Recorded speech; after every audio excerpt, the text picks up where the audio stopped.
It used to be so simple. You woke up, ate breakfast, maybe read a newspaper, not anymore. Now, you wake up to your smart alarm, check your feed while the coffee brews and the news. It's tailored, personalized, curated just for you. Convenient, right? Sure. But what else is being curated, and who's doing the curating? We love our gadgets, smartphones, smart homes, smart refrigerators that know what you had for lunch. It's all connected. And that's the problem. Every click, every like, every late night Google search, it's all data. And that data, it's valuable to someone. We're told it's for our benefit. Better ads, better recommendations, a better life. But at what cost? We've traded our privacy for convenience, our freedom for a free app. Are we getting the better end of this deal? Spoiler alert, probably not. And listening, and reading your mind, remember privacy? That quaint notion that you had thoughts and feelings that belong to you and you alone?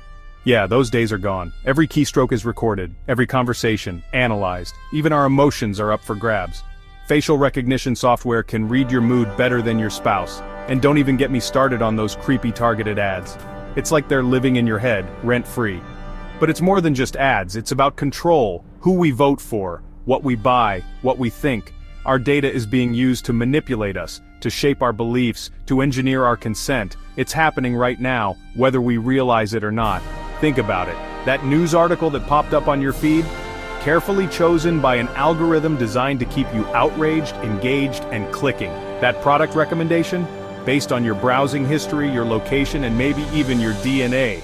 The line between convenience and control is getting blurrier every day, and we're the ones holding the smartphones, erasing it. So, who's supposed to protect us from all this digital dystopia? The government, right? Well, that's rich.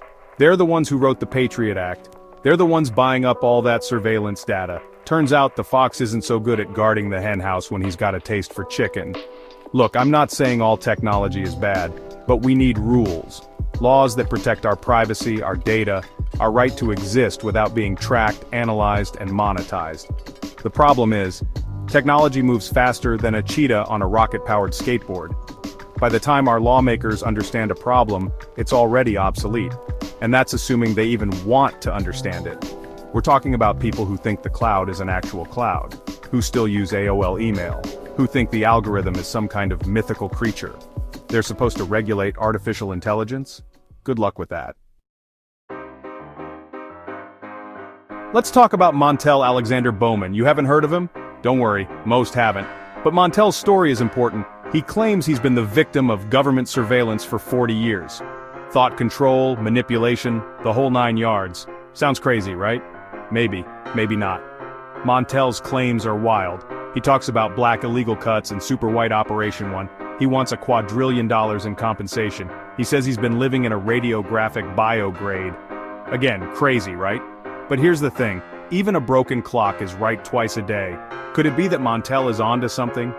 That he's picking up on something real, even if he's expressing it in a way that sounds, well, unhinged? We dismiss people like Montel at our peril. They're the canaries in the coal mine of our digital age. They're the ones telling us the air is toxic even if we can't smell it yet. Section 5. Trust no one. Your government, your phone, your toaster. We live in a world where trust is a rare commodity. We don't trust our politicians, we don't trust the media, and we sure as hell shouldn't trust big tech. These are companies that make billions of dollars by collecting and selling our most personal information. And they want us to trust them? With our data? With our lives? Get real. The erosion of trust is a serious problem. It breeds suspicion, paranoia, and ultimately, apathy. When we don't trust anyone or anything, we become easy to manipulate. We retreat into our echo chambers, surrounded by people who tell us what we want to hear, not what we need to know. This is how democracies die. Not with a bang, but with a whimper. With a shrug and a sigh. With the click of a like button and the swipe of a screen. We become so accustomed to being monitored, to being controlled, that we forget what it means to be free. Section 6. The Digital Panopticon, when transparency becomes tyranny. Remember that old saying, if you've got nothing to hide, you've got nothing to fear? Yeah, that's bullcrap. Privacy isn't about hiding something. It's about having the right to control your own information, your own identity, your own life. It's about setting boundaries, even if those boundaries are invisible to the naked eye. We're living in a digital panopticon.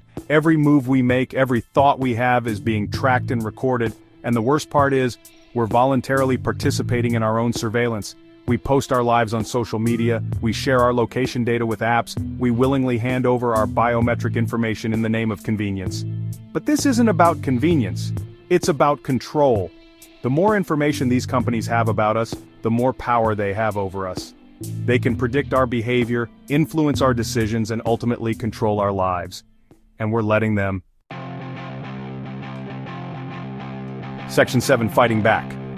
Can David slay Goliath in a Silicon Valley? So what can we do about it? How do we fight back against this digital behemoth? It seems overwhelming, impossible even. But it's not. We have more power than we realize. We just need to use it. First, we need to educate ourselves. We need to understand how these technologies work, how they're being used against us, and what our rights are. Knowledge is power, even in the digital age.